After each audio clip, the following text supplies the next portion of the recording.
தூத்துக்குடி மண்ணில் தாத்தா ரெட்டமலை சீனிவாசனுடைய நினைவு நாளை சிறப்பாக ஒருங்கிணைத்து நடத்தி கொண்டிருக்கக்கூடிய தமிழர் பறையர் பாதுகாப்பு பேரனுடைய நிறுவன தலைவர் ஆரியர் சகோதரர் புலி இளவரச பாண்டியன் அவர்களை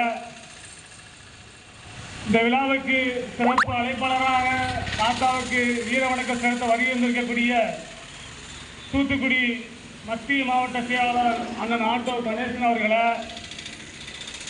தூத்துக்குடி மாவட்ட செய்தி தொடர்பாளர் இந்த மண்ணை சேர்ந்த அண்ணன் செய்தி தொடர்பாளர் அண்ணன் செல்வகுமார் அவர்களை, தொண்டரணி அமைப்பாளர் அண்ணன் முருகன் அவர்களை, எங்களோடு வருகின்றிருக்கக்கூடிய சிறுத்தைகளை, உங்கள் அனைவருக்கும் எனது பணிவார்ந்த வணக்கத்தை தெரிவித்துக் கொள்கிறோம்.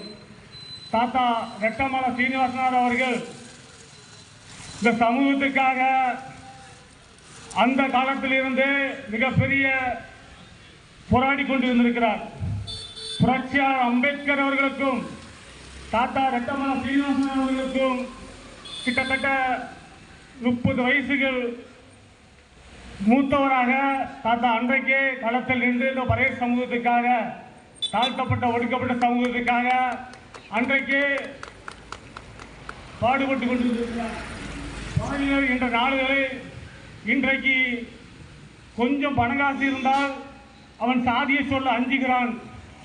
அந்த காலத்திலேயே வெளிநாடுகள் சென்று உழைத்து கொண்டு தன்னுடைய குடும்பத்தை பாதுகாக்காமல் இந்த மக்களை பாதுகாக்க வேண்டும் என்ற அடிப்படையில் தாத்தா அன்றைக்கு ரெட்டமலை சீனிவாசன் அவர்கள் பறையர் என்ற பெயரில் மிகப்பெரிய நாளிதழை நடத்தி இந்த உலகத்துக்கு பறையர் நாங்கள் பறையர் தான் என்று நெஞ்சை நிறுத்தி சொன்னவர் தாத்தா ரெட்டமலை சீனிவாசன் அவர்கள். நாங்கள் இன்றைக்கு நேற்று மீசியை முறுக்கவில்லை. நாங்கள் சென்னை மாகாணமாக இருக்கிற பொழுது, சென்னை மாகாணத்தினுடைய சட்டமன்ற உறுப்பினராக தாத்தா ரெட்டமலை சீனிவாசன் அவர்கள் இருக்கிற பொழுது அன்றைக்கு பார்ப்பதற்கு எதிராக நெஞ்சை நிமிர்த்தி மூசிய முறுக்கிய தலைவன் தான் எங்கள் தாத்தா ரெட்டமலை சீனிவாசன் அவர்கள்.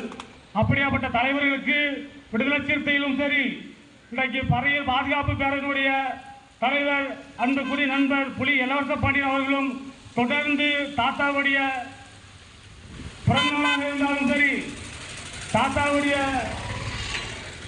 வீர வணக்க நாளாக இருந்தாலும் சரி, என்றைக்கும் பறையர் பாதுகாப்பு பேரனுடைய நிறுவன தலைவர் என்றைக்கும் விடுதலை சிறுத்தைகள் அவர்களுக்கு உறுதுணையாக இருப்போம் என்று சொல்லி வாய்ப்புக்கு நன்றி கூறி விடைபெறுகிறேன். நன்றி, வணக்கம்.